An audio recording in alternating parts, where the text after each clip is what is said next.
Democritus, kedua Dalton, J.J. Thomson, Rutherford, dan Niels Bohr. Teori atom Democritus, dia menyatakan bahwa atom merupakan partikel terkecil, terbentuk dari material yang mana bentuk dan ukurannya yang berbeda. Atom selalu bergerak atau berpindah, dan membentuk senyawa dengan cara berikatan. Yang kedua yaitu John Dalton.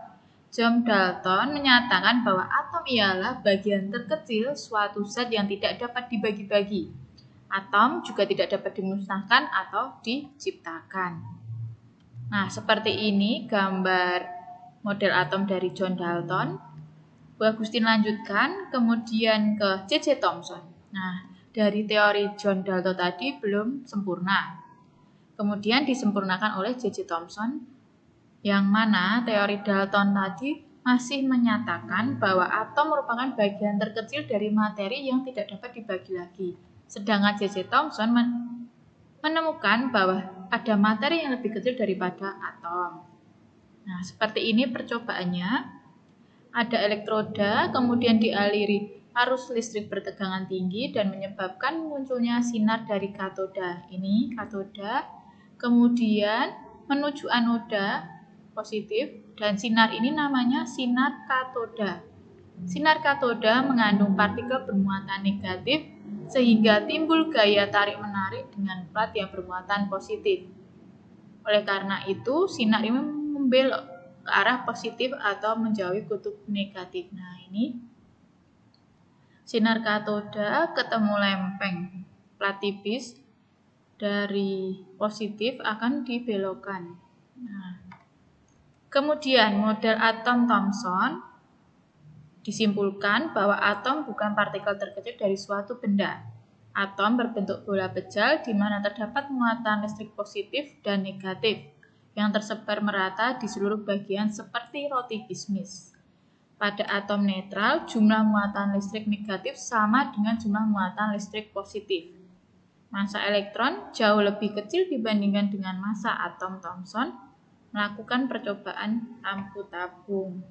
Ini model atom J.J. Thomson di mana bola pejal bermuatan positif, kemudian ada elektron tersebar di permukaan bola. Namun model atom Thomson ini juga memiliki kelebihan dan kelemahan. Kelebihannya dapat membuktikan adanya partikel lain yang bermuatan negatif pada atom. Jadi bukan atom yang terkecil tapi ada partikel lain, yaitu partikel yang bermuatan negatif.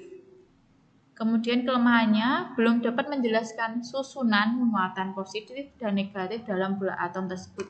Jadi masih tersebar merata antara positif dan negatif di dalam suatu bola atom. Kemudian disempurnakan oleh model atom Rutherford. Benarkah atom itu bola pejal bermuatan positif? Bila benar, maka jika atom tersebut ditembakkan partikel bermuatan positif atau partikel alfa, maka akan mental atau membelok. Bagaimana caranya? Bagaimana membuktikannya? Dengan percobaan hamburan sinar alfa kepada lapisan tipis emas. Nah, ini percobaannya. Ini ada lapisan tipis emas ditembak dengan sinar alfa. Nah, ada yang berbelok, ada yang lurus. Nah, ada yang memantul seperti ini karena dia menabrak atom.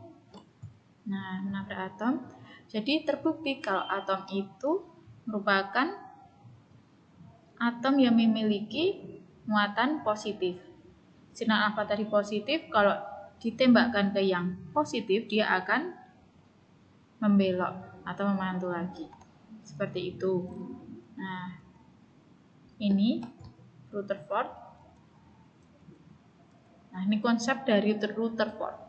Terdiri dari inti atom yang bermuatan positif dan dikelilingi elektron pada jarak yang cukup jauh dari inti.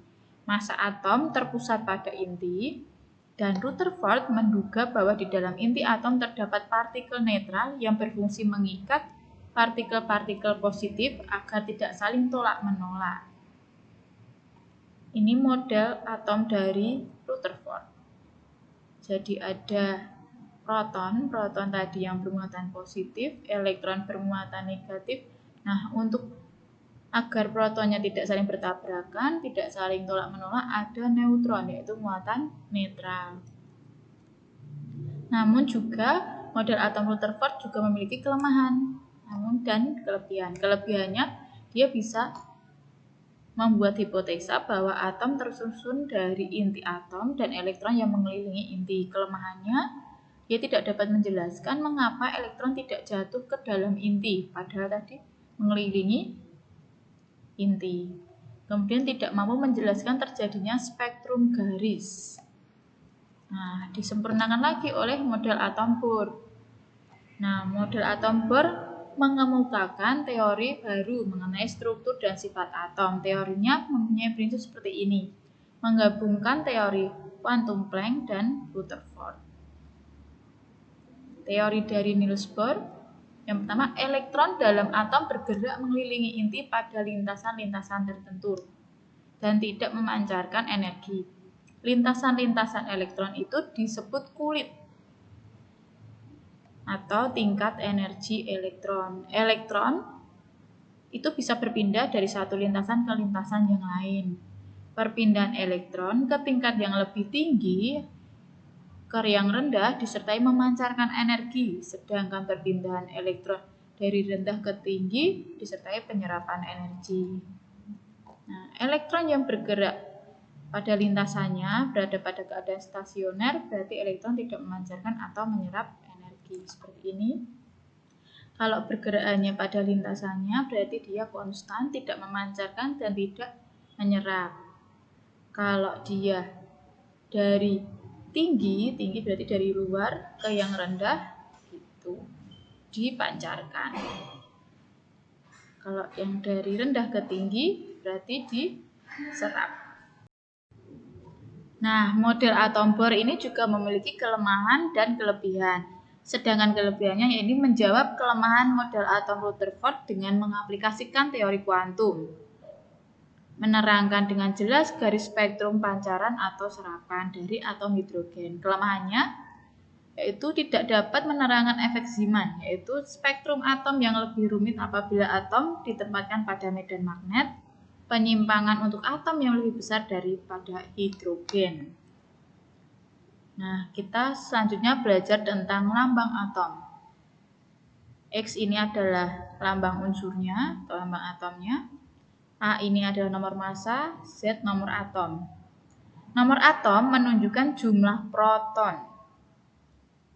Sedangkan nomor massa menunjukkan jumlah proton dan neutron di dalam atom. Sedangkan elektron sangat kecil dibandingkan dengan massa proton dan neutron. Maka massa atom hanya dihitung dari massa proton dan neutron saja, sedangkan massa elektron diabaikan.